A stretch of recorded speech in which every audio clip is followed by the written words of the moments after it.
Okay, Scorpio, we need to do this as fast as possible because my camera is about to run out of battery. So, hello, welcome. This is for Scorpio, Sun, and Rising, as well as progressed Scorpios. So, let's jump into it. This is a massive, you guys are just absolutely in your relationship fucking phase. And I was just talking to Libra about how important their relationships are, but yours feel even more potent at the moment because you have all of this energy between your 8th and your 5th house, guys. Damn, you're having this Venus, Sun, Cazimi in Gemini in the 8th house, and it's making a really powerful trine over here to your North Node in the 6th. So it's really about using your daily life to actually nurture yourself emotionally, and your relationships are going to be building you emotionally. It's like building yourself up through your connections, building yourself up through your friendships, the people that you're hanging around. It feels like it's really a potent time to get deep into your emotional world. Not so much in a way that you get lost in there with Pluto being in the 4th house and trining Jupiter in the 8th, because your emotions really could, be very, very intense over this next week. But if you're able to actually detach that little bit with, Pluto being in the 4th, it really is about you being able to look at things from a much more expansive, a more higher, a more fun, a friendlier is one of the words I'm getting, a friendlier sort of, mentality. It just feels like maybe life is feeling a little bit more friendly at the moment, Scorpio. It's kind of like things are moving forward when it comes to you finally being able to sort of delve deep into some of these repressed emotions that you have been holding on to for a long, long time. You guys have just moved out of Pluto in the 3rd. It's moved into your 4th, but it's going to touch in your 3rd once more time. So there are massive changes again to where it is that you're around, the people that you're around, the environment that you're in. It's definitely a time for you to feel emotionally connected to your environment. So the home that you're in needs to feel like it's your home, it's needing to be a place that feels clean, that feels stable, that feels safe, that feels comfortable. With all this energy in your 6th house, your routine and your lifestyle is absolutely everything, and you're going to find that relationships are actually will really benefit from your lifestyle, and you guys just doing the grind together. If you're in a relationship, then this is a powerful portal, a powerful time for you to be, going on exercise, working out together is definitely something. Just going for walks together. With this 8th house, it's like building a deep connection through the mundane shit, being in a relationship and doing the grocery shopping together, doing those annoying sort of little tasks. But the tasks, they are the tasks that kind of keep the engine running. They keep they keep life going, literally. And so it feels like there's a little bit of this weird energy around things being slightly off, I think, in communication, because we do have all this in your 8th house, and so there is maybe this tendency, and with Pluto in the 4th, there could be a tendency to maybe have an emotional burst without explaining maybe to your partner why it is that you're feeling certain ways, and maybe it's just a reaction that comes through without maybe proper build-up or proper emotionally checking in with yourself before you even have the blow up, It kind of feels like this is definitely a time for you to get a grip on these emotions. Jupiter's here to help you, build into this emotional sort of stability that we're able to get through detaching a little bit from how heavy and how much things are sort of weighing on you at times. It feels like there's this energy of things feeling really just really, really dark there for a bit, Scorpio. And you guys are Scorpio, you are the sign of darkness. But with all of this in your 8th house at the moment, it's almost like you actually being able to be your fucking dark ass self. And that's a nice thing. It's like you being able to really own the fact that you guys are curious about your own darkness. This is even you getting curious about your emotions as well. Becoming emotionally curious as to where you learned certain reactions, responses, bringing up ancestral shit.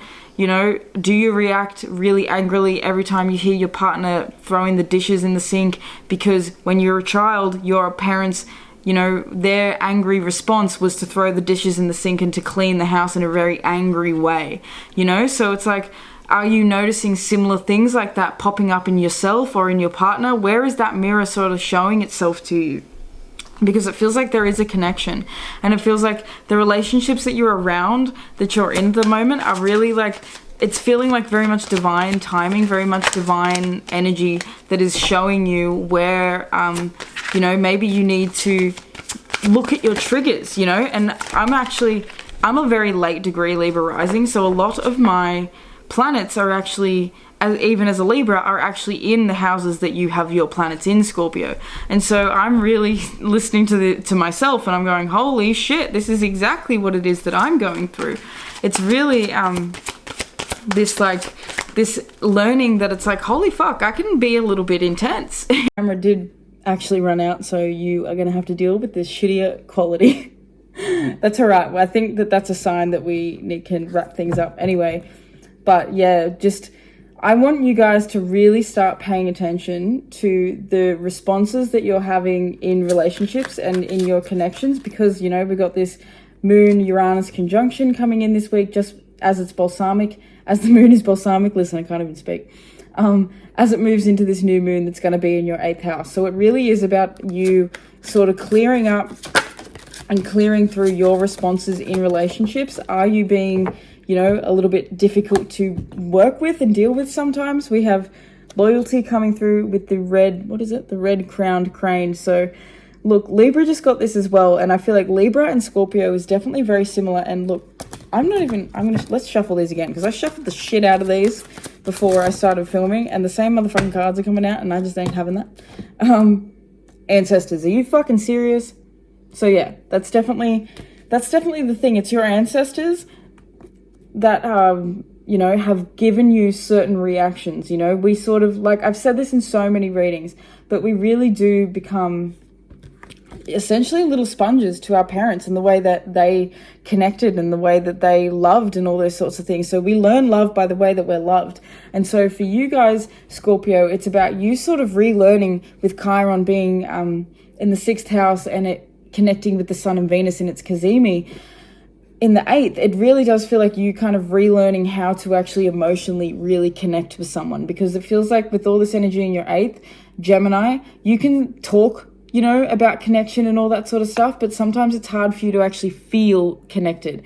This is an air, you know, you've got an air sign ruling a water house, so that doesn't really always translate that well, you know. And so it can feel a little bit stifling sometimes to sort of try and overly explain yourself all the time. It can feel stifling to your partner. It can feel stifling to yourself.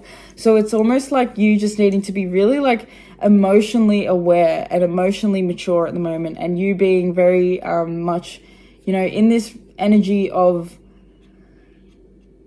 sort of like pioneering yourself in a new path and a new way of being in a relationship, and not being like, you know, over the top, and not changing anything drastically, especially not in your relationships at the moment, with the moon being with Uranus in the 7th.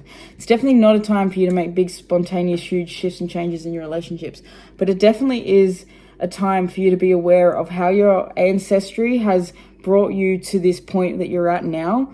And it's also really a potent time for you to look into the ancestry as well. That's definitely with 8th house, Jupiter connecting to Pluto here in the 4th. You could definitely find that there's a lot of evolution that comes through knowing where you've come from, knowing your ancestors. I'm hearing the song Uruwala in my head, which is not your channeled song, but it is a bonus one for you because I'm hearing it. So Uruwala by Trevor Hall. Irwala, Uruwala. So listen to that song. That's going to really open your eyes to how important it is to know where you've come from, and to know your roots, and to be loyal to those roots. You know, we also have secrets coming out with the links. So with the sun being here in the Venus Cazimi and everything, you know, secrets could be coming out. So, you know, this is one thing where if you guys have been, you know, a little bit shady with anything, if you guys haven't been being fully honest, now is the time to really be as honest as you can be with your partnerships, with the people around you, being honest in your career, in your work, in your job, being very honest with yourself, I think, as well.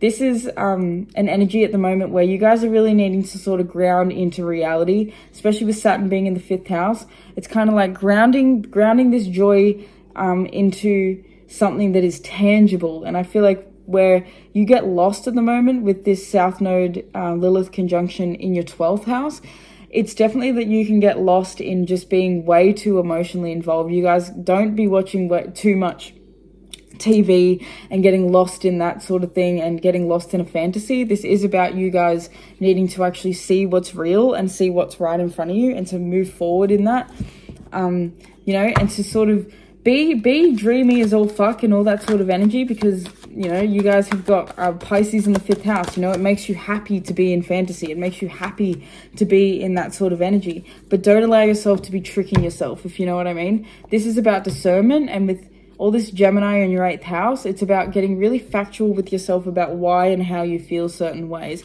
We have the Fool coming out, the Trickster, and the King. So it says, enlightened, benevolent leadership, benefiting those in your charge. Shadow attributes is excessive feelings of entitlement, rulership without restraint.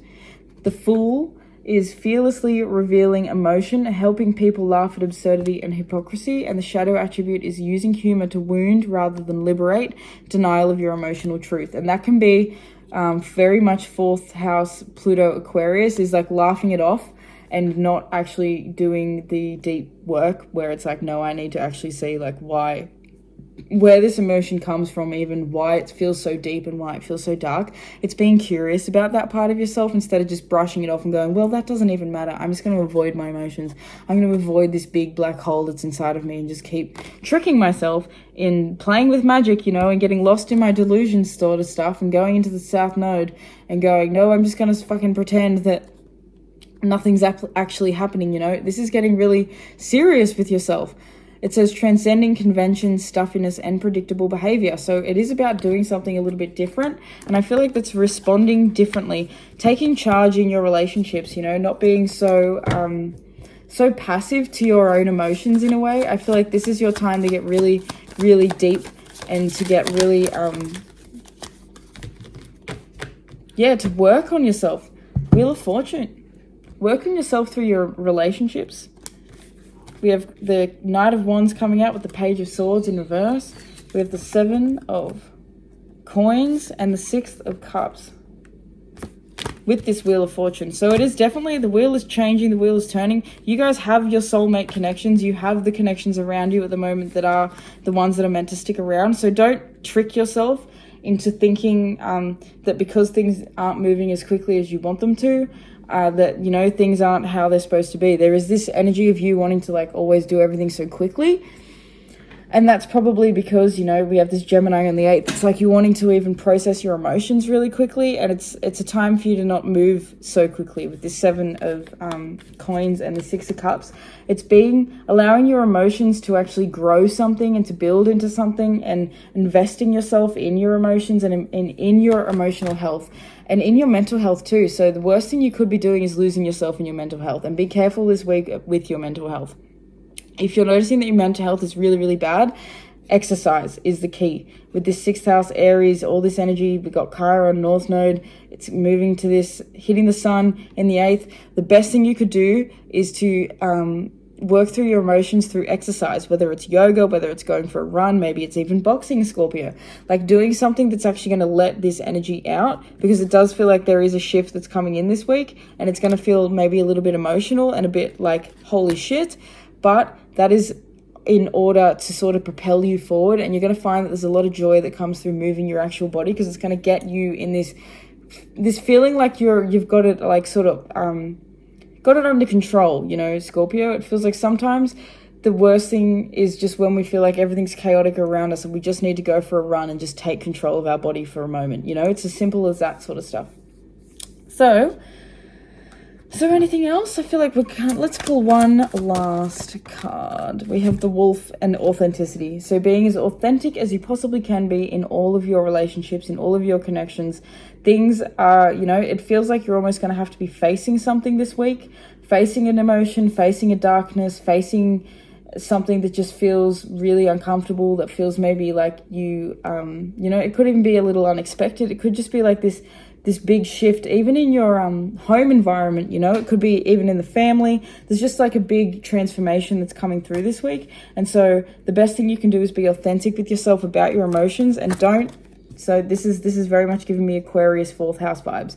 Don't become an ice queen or king when it comes to your emotions. Don't block yourself off so much that you, you know, that you just hide away again. Like with this 12th house, it's like hiding away from people and not connecting with people and not being, you know, a active participant in the world. You know, it's Pluto and Aquarius is not the time to be hiding away. And so with it in your 4th house, you could definitely feel like you want to hide away.